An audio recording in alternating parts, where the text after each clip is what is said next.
વિજય, હું ને મારી બેન જોડવા હોય તો તમે મને કઈ રીતે ઓળખો? જોડવા સેમ ટુ સેમ હોય તો કેમ નહીં ઓળખવાની?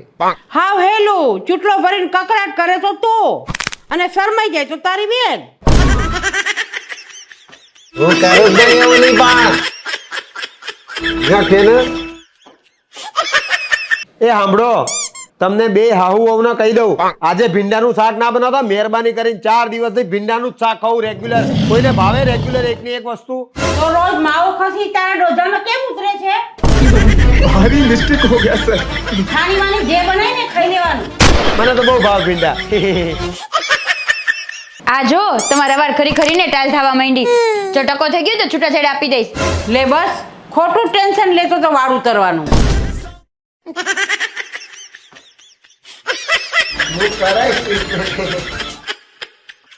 તમે છે ને બહુ જ ભોળા છો. બધા તમારો ફાયદો આરામથી ઉઠાવી જાય છે. કંઈક તો બદલો, કંઈક તો બદલો. મમ્મી આમને કયો. શુભ મુહૂર્ત જ તે ચાલુ કર્યું છે. પથારી ફેરવી નાખી બાપડાની.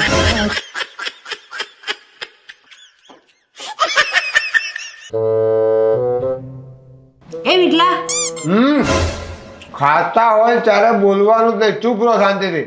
કેટલી વાર કઈ કઈ થાકી ગયો.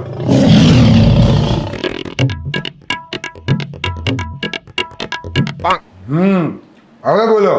તારું ડોહું મચ્છર હતું તારા શાકમાં.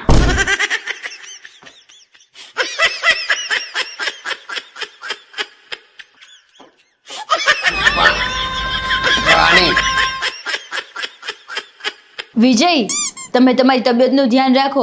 મેં હમણાં જ ટીવીમાં જોયું હતું, એક બાબા કહેતા હતા કે अच्छी सेहत के लिए अपनी सांस पे कंट्रोल करो. હવે એનાથી એના બૈરા ઉપર કંટ્રોલ નથી થતો, સાસ ઉપર હું તંબુરો થવાનો છે. રેવા દે ભલે તારી તબિયત બગડે.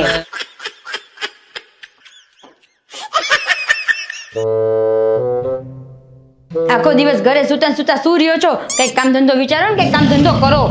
હવે યાર જીવનમાં કામ કરી કરીને થાકી ગયો. હવે કઈક એવો ધંધો કરવો છે જેમાં મહેનત બીજા કરે અને નફો આપણાને થાય. એક કામ કર, સુલભ શૌચાલય ખોલ નાખ.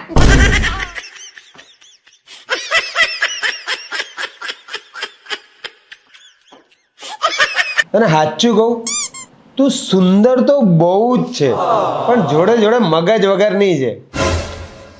એ સુંદર હતા એટલે તું પ્રેમમાં પડ્યો, અને મગજ વગરની હતી એટલે તારી જોડે લગ્ન કર્યા. સારો બરજ્યો.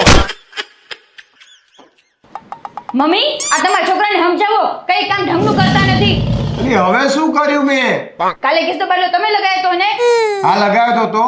ખબર નહીં કેવો લગાયો, 2 વાર મારું શાક બળી ગયું.